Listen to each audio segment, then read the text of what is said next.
अभिवादन सत्कार करिए एम्स सोशल मीडिया का। एम्स सोशल मीडिया में विजयपुर एम्स ने कई नए रिकॉर्ड बनाए हैं। उसमें सबसे बड़ा एक और रिकॉर्ड है, वो है 21वीं सदी अत्याधुनिक सिस्टम में सब कुछ मोबाइल या दुनिया आपकी जेब में है। एक जानी मानी कंपनी सीडेक जिसने एम्स का प्रभार लिया हुआ है, एम्स पूरी तरीके से डिजिटलाइजेशन हो चुका है। यहाँ तक आपने देखा होगा कि आपको एम्स में अपॉइंटमेंट भी लेनी पड़ती है, ऐप्स खोलिए अपॉइंटमेंट लीजिए। ये सारा सीडेक और सीडेक के साइंटिस्ट आज हमारे पास हैं आपको जानकारी देने के लिए। श्री अमरजीत सिंह चीमा सर, आपका बहुत धन्यवाद। अत्याधुनिक इस युग में आप चीज़ें दे रहे हैं। दर्शक पहले जाना ये सीडेक चीज़ क्या है, एम्स के साथ इसका क्या संबंध हुआ है, क्या अकेला जम्मू एम्स है या देश के और भी एम्स हैं जो इस 21वीं सदी में नया आयाम कर रहे हैं, और एम्स जम्मू में इसका क्या है? ठीक है, तो सीडेक एक ऑटोनोमस बॉडी है गवर्नमेंट ऑफ इंडिया की, centre for development of advance computing, जिसका की विज़न है कि पूरे देश में सरकारी संस्थानों में डिजिटल को बढ़ावा देना। सीडेक नोएडा जो है डिजिटल हेल्थ पे काम करती है और पिछले करीब 23 साल से हॉस्पिटल्स का ऑटोमेशन कर रही है, और अब तक करीब 4000 प्लस हॉस्पिटल सीडेक के सिस्टम भारत में सर पूरे भारत में ऑनबोर्डेड हैं। एम्स का सीडेक ने बकेट स्टार्ट किया था 2018 में एम्स पटना से, जो कि एक पहला एम्स था जो कि सीडेक के सिस्टम पे ऑनबोर्ड हुआ था फॉर डिजिटल हेल्थ के लिए। और उसके बाद हमने 15 एम्स में इसको इम्प्लीमेंट किया, और इस अगस्त 2024 में हमने एम्स जम्मू में इम्प्लीमेंट किया। एम्स जम्मू में जो हमने डिजिटल हेल्थ के लिए HMIS लगाया है उसका नाम है ई-सुश्रुत, और ये ABDM कंप्लायंट है। ABDM is Ayushman Bharat digital mission है, जो कि गवर्नमेंट ऑफ इंडिया का एक मिशन है जिसके तहत पेशेंट्स के इलेक्ट्रॉनिक मेडिकल रिकॉर्ड्स को इंटरऑपरेबल बनाते हैं। इंटरऑपरेबल का मतलब है कि आप एक हॉस्पिटल से जब दूसरे हॉस्पिटल में जाएंगे तो आपका डेटा उसके सिस्टम को एक्सेप्ट कर ले और वो पूरा देख सके। इससे दो फायदे होते हैं, एक तो लेंथ ऑफ स्टे यानी ट्रीटमेंट की रिड्यूस होती है, डॉक्टर को बहुत इजीली डिसीजन सपोर्ट मिलता है, और एडवांटेज होता है। जम्मू के अंदर में एम्स जम्मू ने इस पूरे कंप्लीट सॉफ्टवेयर को लिया है, जिसमें पेशेंट सेंट्रिक सर्विसेज का भी ध्यान रखा गया है और नॉन क्लिनिकल सर्विसेज का भी ध्यान रखा गया है, जिसमें कि एम्प्लॉय की डिटेल, सैलरीज, ये भी सिस्टम का पार्ट बनेगी।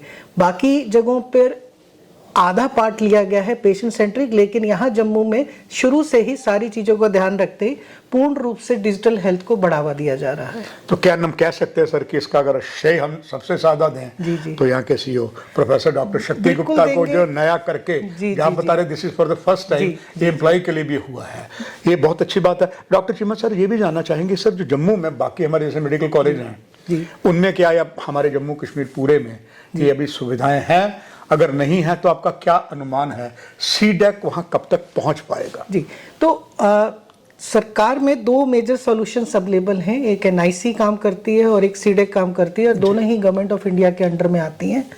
गवर्नमेंट की गाइडलाइंस है कि आने वाले समय में डिजिटल हेल्थ को हर जगह बढ़ावा देना है। सारे गवर्नमेंट के डिस्ट्रिक्ट, स्टेट हॉस्पिटल और सुपर स्पेशलिटी हॉस्पिटल को ABDM कंप्लायंट HMIS लेना है। आने वाले समय में जो गवर्नमेंट की गाइडलाइंस है, मार्च 2025 तक सभी में ABDM कंप्लायंट HMIS लगने की को विजन तैयार किया गया है, और उसके तहत धीरे धीरे सारे एम्स में और अदर सुपर स्पेशलिटी हॉस्पिटल में HMIS लगाया जाएगा। चिम्मे साहब, अभी तक आपने एम्स जम्मू में जो देखा, सीडेक आपने देखा, कितना इसका उपयोग जो है पेशेंट ले रहे हैं, और इसके लिए एम्स को और क्या जागरूकता अभियान चलाना है कि टोटल जो देखने वाले सब इस डिजिटलाइजेशन आपके सीडेक में आ जाए? तो जब भी हम कभी कंप्यूटर का इम्प्लीमेंटेशन करते हैं वो हम फेस मैनर में करते हैं, वो इवॉल्विंग होता है। यानी स्टार्टिंग में बेसिक सर्विसेज मिलती हैं, फिर सर्विसेज बढ़ाई जाती हैं, फिर धीरे धीरे बढ़ के साल भर तक कंप्लीट इम्प्लीमेंटेशन होता है। एम्स जम्मू में पहले दिन से ही सारी सर्विसेज को कंप्यूटराइज किया गया, यानी उसको अपॉइंटमेंट मोबाइल ऐप पे मिला, उसको इलेक्ट्रॉनिक मेडिकल रिकॉर्ड आभा ऐप पे भी मिले, वो स्कैन एंड शेयर भी आभा ऐप से कर सकता है। अपने रिकॉर्ड को वो एम्स दिल्ली में जाके भी दिखा सकता है through M3 platform.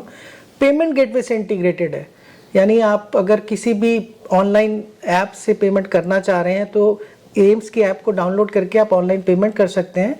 Hospital premises में आप ई विजिट भी कर सकते हैं। तो जो पेशेंट सेंट्रिक बेसिक सर्विसेज है वो बहुत अच्छी तरीके से यूज हो रही हैं। इसके साथ साथ एक जो मेजर चैलेंज आता है डॉक्टर्स को क्लिनिकल प्रिस्क्रिप्शंस बनाना, यानी एक पेशेंट को डिजिटल प्रिस्क्रिप्शन देना, वो भी यहाँ पर बहुत अच्छी तरह से शुरू हुआ है। और हम अभी इसका एनालिसिस कर रहे थे कि महीने भर में बहुत ही अच्छी परसेंटेज इनका आया है, जिसमें कि आरएस का कंप्लीटनेस यानी पेशेंट्स की प्रिस्क्रिप्शन कंप्लीट और लैब रिपोर्ट 90% जा रही हैं, यानी जितनी लैब रिपोर्ट्स हैं उनकी लैब रिपोर्ट जनरेट भी हो रही है।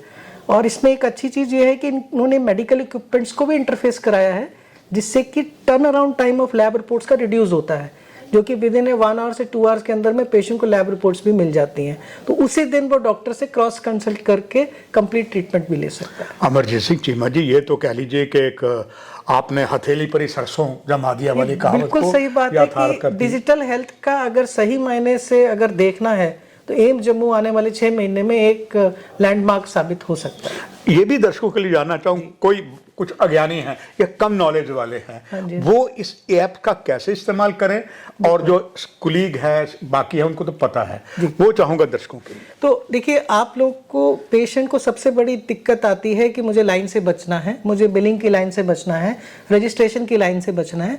आप पे गूगल प्ले स्टोर पे जाके एम्स जम्मू की मोबाइल ऐप डाउनलोड कीजिए और उसमें आप जैसे ही रजिस्टर करेंगे आपका अपना रजिस्ट्रेशन नंबर भी मिल जाएगा। आपकी अगर आभा आईडी बनी है आप उसको लिंक कर सकते हैं, नहीं तो आभा आईडी बना सकते हैं। आभा आईडी आयुष्मान भारत एक अकाउंट है जो कि गवर्नमेंट ऑफ इंडिया का एक यूनिक पेशेंट को ऑल ओवर इंडिया में यूनिकली आइडेंटिफाई करता है। उसका एडवांटेज ये है कि आप आज अगर यहाँ से किसी भी दूसरे हॉस्पिटल या एम्स में जाते हैं तो आभा आईडी आप एम्स जम्मू के रिकॉर्ड्स को वहाँ पर दिखा सकते हैं। इसके अलावा आप वहाँ पर इस ऐप से अपॉइंटमेंट ले सकते हैं, अपने प्रिस्क्रिप्शंस दे सकते हैं, अपनी लैब रिपोर्ट्स दे सकते हैं और बिलिंग का पेमेंट भी कर सकते हैं। और इसमें एक अच्छा फीचर ये है कि आप जब हॉस्पिटल की प्रीमिसेस में होते हैं आपको किसी भी लाइन में लगने की जरूरत नहीं है, आप अपने आप उस डिपार्टमेंट की विजिट भी स्टैम्प कर सकते हैं। तो यानी क्यू भी रिड्यूस हुई है, लाइन भी रिड्यूस हुई है और पेशेंट डायरेक्ट डॉक्टर के पास भी जा सकता है। क्या इस पूरे में कहीं पेशेंट को अपनी जेब से कुछ फीस तो नहीं देनी पड़ती? Mobile app free of cost है, जो भी सर्विसेज के चार्जेस हैं एज पर पेशेंट कैटेगरी वो उसको देने पड़ते हैं। No additional cost of mobile app. Cheema sahab, knowledge आपने बहुत जबरदस्त दी इस एम्स के माध्यम से। आखिर में एक आपका संदेश एम्स में जितने भी कर्मचारी हैं जी, आप पेशेंट्स हैं या पूरे, चाहे हमारा पड़ोसी देश जी, राज्य पंजाब है, हिमाचल है, लद्दाख है, उसके लिए आपका एक संदेश? देखिए, गवर्नमेंट ऑफ इंडिया और डायरेक्टर एम्स सबका विजन यही होता है कि डिजिटल हेल्थ को इम्प्लीमेंट करना, और वो अपनी तरफ से पूरी तहे दिल से कोशिश कर रहे हैं। इसकी सक्सेस 2 जनों पे आधारित होती है। एक, जो डॉक्टर्स हैं, स्टाफ है, इसका पूरी तरीके से यूज़ करें। एक, पेशेंट्स की भी अवेयरनेस बहुत ज़रूरत है कि वो लैब रिपोर्ट्स के लिए लाइन में ना खड़े हुए। लैब रिपोर्ट्स के लिए वो पोर्टल के माध्यम से, मोबाइल ऐप के माध्यम से, एबीडीएम प्लेटफॉर्म के माध्यम से अपनी लैब रिपोर्ट्स को घर बैठे ही देख सकता है, जिससे कि उसके आने का, लाइनों का और ऑफिस में एक रश को भी बचाया जा सकता है। तो मेरा सभी से यही अनुरोध है कि प्लीज़ आप लोग व्हाट्सएप को डिजिटलाइज किया है, अब हेल्थ सर्विसेज को भी फुली डिजिटलाइज कीजिए। ये कहीं आपको और नहीं मिलेगा जो चीमा साहब ने बताया, इसका आप पालन करिए, समय बचेगा, कोई इलाज होगा। कार्यक्रम की यही समाप्ति। नमस्कार, चीमा साहब को पुनः धन्यवाद।